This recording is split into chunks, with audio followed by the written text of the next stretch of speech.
Greetings, everyone. This is Kamisha from Kamisha's Corner, and I just decided to do a little recording today. My daughter is holding the camera. I'm not holding it myself, and we're not in Prospect Park like we usually are. We're in Central Park today. I don't really care for Central Park. Of course, she wants to stop right next to the poop. I don't know why. Anyway, I digress. So, the other day, not too long ago, not the other day, but not too long ago, there was a question that was posted on my Instagram page, and it was about I can't remember what she said now, but anyway, it was a soap maker, a handmade soap maker, who was making soap, who thought that she didn't have to use LYE to make soap. But anyway, she did have a question that I thought was a question that was worth answering, so I'm going to answer that today. So what her question was, well, if you use LYE to make soap, what's the difference between handmade soap and commercial soaps? And I was like, you know what? That is actually a good question, even though she had some other stuff that she said that was kind of crazy and off the wall. But I thought that was a good question.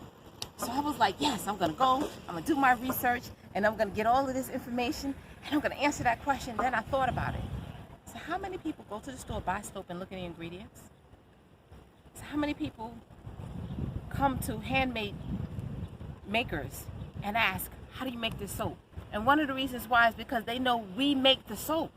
They come to us because we make it, and we have the control of putting in the stuff that they never gonna put in your commercial stores. So why handmade instead of commercial? Because we have the ability to do whatever we want with the soap. We can scent it with pumpkin. We can scent it with blackberry sage. We can scent it with lemon pound cake. We can scent it with essential oils. We can unscent it. We can put kiwi in our soap. We can put fresh watermelon in our soap. We can put fresh pumpkin, fresh carrot, fresh aloe, avocado. We can put all kind of clays. We can put turmeric in our soap if we want to. You're hard pressed to find a soap with some regular activated black charcoal in a commercial store, although they started to do that. You're not going to find the amount of variety in a commercial soap as you're going to find in a handmade soap.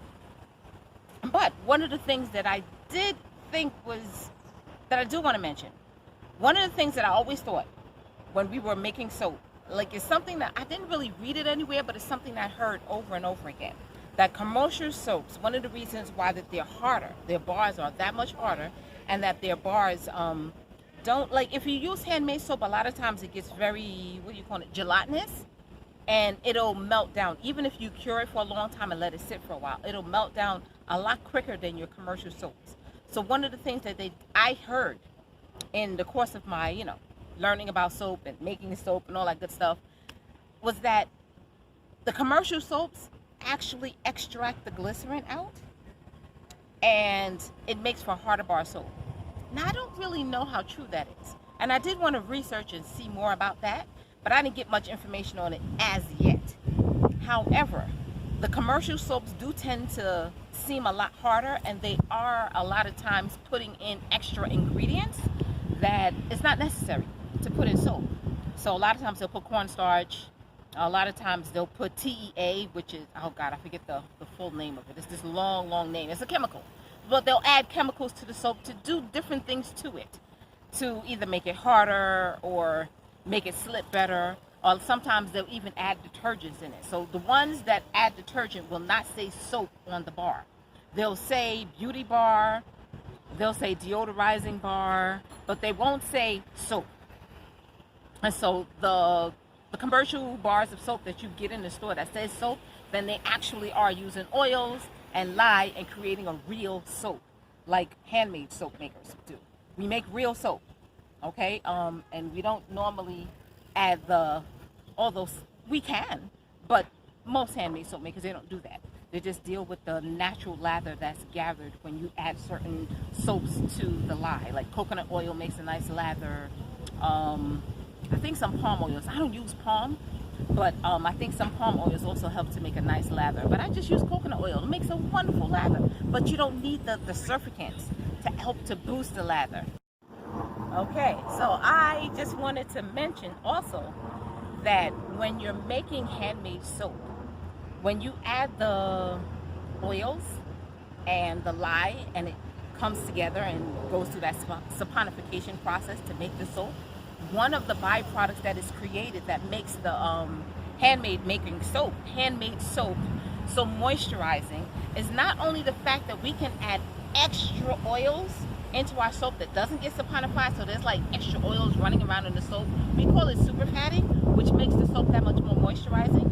But the natural process of the oils and the lye coming together creates a thing called glycerin, which is a natural moisturizer, and a humectant, which draws the moisture to your skin. And that is one of the ingredients that I've been told throughout my, I don't know about this, but I'm going to research it, and I'm going to get back to you all and give you the research that I get.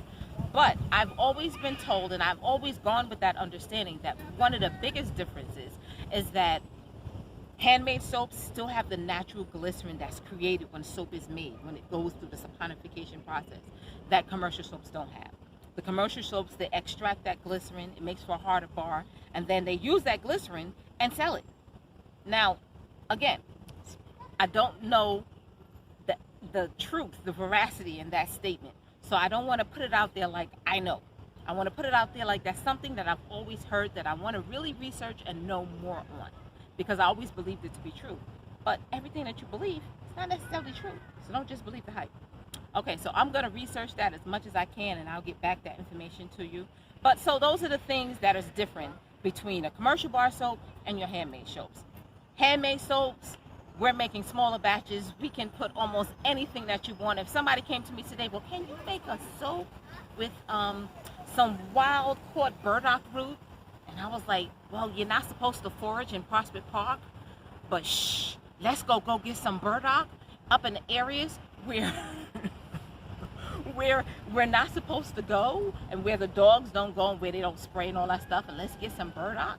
And let's take it back to the house, and let's juice it up, and let's put some of the pulp in our soap, and let's make some wild crafted burdock root soap. We can do that. Oh, we'll go somewhere where we can forage. We don't have to do it in Prospect Park or Central Park. We can go to, an area that's open, that, where they know that we don't spray and all those things. In any case, that's the difference. So you have a lot more variety with your handmade soaps. You can put any kind of scent. You can no scented. You can put a fragrance oil. I love fruit scents. I like lemon pound cake and ginger souffle and pumpkin pie and all that good stuff.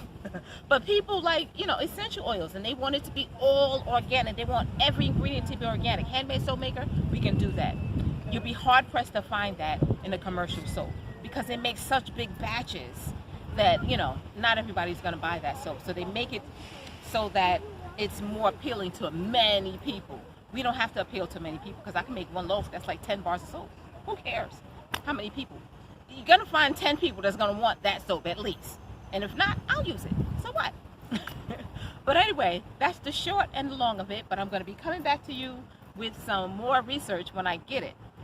So thank you for watching. If you like this video and you like what you watch, please subscribe. Don't forget to hit that notifications bell, so every time I post a video, you'll be sure to get notified. And comment. Tell me what you want me to talk about next. Tell me what you want to hear, what you want to see. Ask me a question. No question is a dumb question. The only dumb question is one that's not asked and it's in your head and you're too afraid because you want to be a chicken to ask it. So ask a question. Thanks for watching Kamishida's Corner, and I will see you on the next video.